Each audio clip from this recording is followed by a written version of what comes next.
If you want to see how to iron with a Fastpress in more detail, this film now continues with the Fastpress instruction video, which also shows the new improved Fastpress and Power Steam models.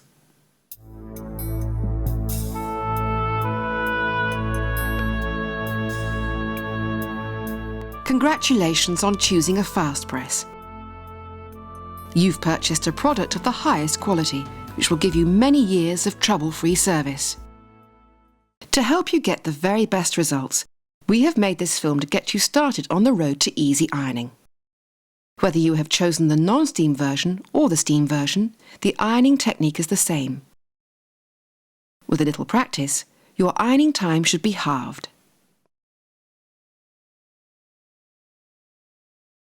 Choose a table or work surface of a comfortable height. On polished surfaces, use a protective cover. Place the Fastpress on it, unlock the press and open, switch on power, and then select the temperature just as you would on an ordinary iron.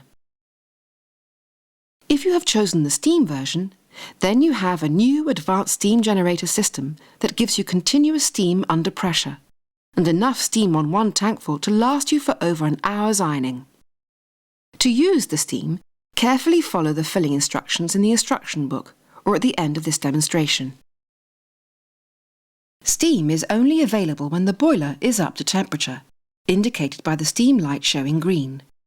To use the steam, close the press to within a few centimetres of the ironing board and press the steam button either side of the handle. The steam is under pressure and therefore sometimes difficult to see. Never place your hand under the steam outlets while pressing the steam button. It's a good idea to start with something simple, just to familiarise yourself with the press. The technique is fast and efficient, but here are the basics slowed down. For the best results, iron slightly damp, using the spray bottle provided. Then place the ironing on the board and close the press. The Fastpress does the work for you with a pressure 5 times the pressure of a hand iron. Always work by putting the laundry at the back of the press and bring it forward, ironing section by section until the garment is completed. Get used to moving your hands backwards and forwards to slide the ironing rather than up and down to avoid touching the heating shoe. Now let's have a look at a shirt. Start with the yoke either on the corner of the board or using the long pad.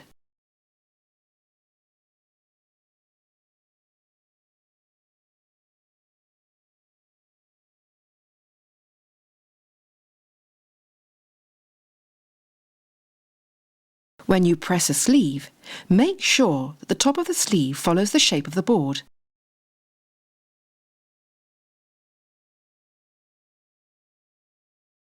Then put the shirt to the back of the press, making sure that the collar is on the right-hand side, and leaving the sleeves you have ironed out of the way so they do not get creased.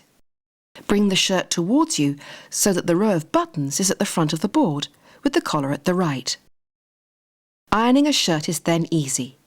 You just iron it panel by panel, sliding it from place to place with both hands moving backwards and forwards, not up and down, to avoid touching the heating shoe.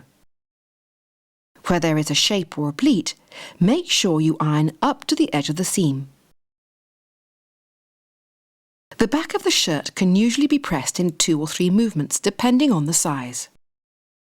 Keep going until you reach the front opening, and then iron the tail if you want to, and press the collar flat as the last operation. Make sure that the collar only is on the board, and that you don't crease parts that you've already ironed. Blouses are easily pressed in the same way. Pressing trousers is a simple operation. You iron the top of the trousers around the top of the board, as you would on an ironing board. Where there are pleats or pockets, slip the small pad underneath to avoid pressure marks, or fan out the fabric. Then iron the inside of the leg over the side of the board, and finally finish off by ironing the leg either one half at a time or, in the case of smaller trousers, the whole leg at once. Fold the finished leg back onto the table and repeat the process. Jeans and casual trousers are treated in the same manner, but if you don't want a crease, simply press them flat. Hard fabrics like denim need dampening and will need a longer closing time. T-shirts and sports shirts are easily pressed flat on the board. Iron up to the underarm, then slide across to incorporate one sleeve. Repeat on the other side. Turn the collar back and use half pressure to press flat. If there are transfers or printing, make sure these are face down to avoid them getting stuck on the heating shoe. To press a sheet or tablecloth, fold it into 4 and fold it on the board, placing it to the back of the press, so that you can then bring it forward, ironing it a section at a time, and keep pressing section by section until you reach the end. You can usually press up to 4 layers of fabric at a time. For larger sheets and duvet covers, use the space under the board at the back for the folded sheet. The fitted sheets should be folded 4 corners together, then starting with the corners on the square-shaped end of the board, work from side to side. To fold for storage, use the board. Fold in the elasticated sides and corners and fold again. On knitted garments, the Fastpress gives a superb finish even on older garments. Reduce the temperature and only use hand or part pressure. On acrylic and wool mixtures, use manufacturer's recommendations as indicated on the garment care label and avoid steam or high temperatures.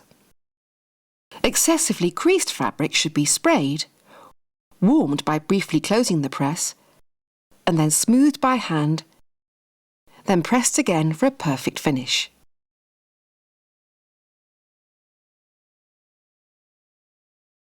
Mini pressure is most useful when pressing special fabrics such as velvet, wool or silk. This is achieved by partially closing the press. Pleats may be secured with metal pins where necessary to keep them in place. Do not use plastic-headed pins. Spray, close press briefly, open, remove pins, and press again.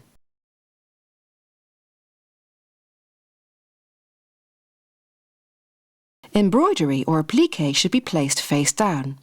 The foam padding on the board will ensure that you will get a superb finish. Elastic tops such as pyjamas or skirts should be held in place whilst the press is closed. Sleeves without creases are ironed using the long tailoring pad provided. Insert the pad inside the sleeve, or alternatively, place the sleeve on top and use only hand pressure. Ribbons, apron strings or edges of handkerchiefs can be ironed by rubbing on the edge of the heating shoe to flatten them and then press in the normal way. The small tailoring pad, as previously shown, may also be used for awkward-to-reach areas such as shoulder pads, dresses with no front opening, and children's clothes. Simply use the pad as a mitten, insert inside the garment, and rub against the heating shoe.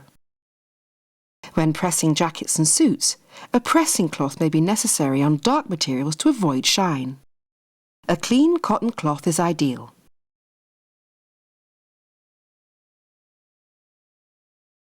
When you have finished ironing, make sure that the ironing board and foam underneath are completely dry by ironing it several times before leaving it open to cool. If you leave the press closed for more than 30 seconds, a bleeper will sound and the power will cut off. The same safety precaution applies if you leave the press open for more than 8 minutes. Fast presses are amazingly maintenance-free. However, you will get the best results for your clothes with regular replacements of the foam and the ironing board cover. The heating shoe should normally only need cleaning with a damp cloth, but for more extensive marks, use a heating shoe cleaning stick. These are available from most hardware stores or direct from us. The steam press is a new advanced system with a steam generator providing steam under pressure for more efficient ironing. It is therefore important to follow the golden rules when filling the press. Always unplug the press before filling. Only fill the boiler tank when both the press and boiler are cool. Only fill the press when it is locked closed and in the upright storage position. Remove the filler cap and fill with the funnel and water bottle provided until you get an overflow in the small tube in the funnel. Then remove the funnel, wipe away any excess water, and refit the filler, ensuring it is fully tightened. The press is now ready to place in the ironing position and use. It is advisable to make sure the tank is full before you start ironing to avoid filling during ironing. This gives you approximately 1.5 hours ironing time. Should you need to refill, then turn off the press and allow to cool for at least 15 minutes. Then turn it back on to the steam setting and press the steam button to release any excess water. Lock the press and stand in the vertical storage position. Slowly remove the cap and refill as before. In hard water areas, it is essential to use distilled water or soft bottled drinking water.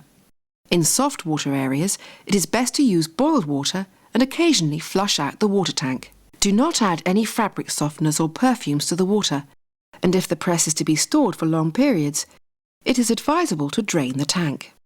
Under no circumstances try to open the filler cap when the press is either hot or in the ironing position. Hopefully this film has helped you get started, but do still take time to read the instruction book. You will find most ironing on a fast press is simplicity itself, but it is worth learning the techniques we have shown you, particularly on the shirts, to get full benefit from your fast press.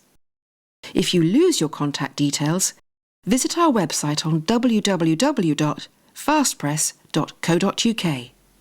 We are sure that your fast press will give you many years of service, and you will enjoy a more relaxed and efficient way of ironing.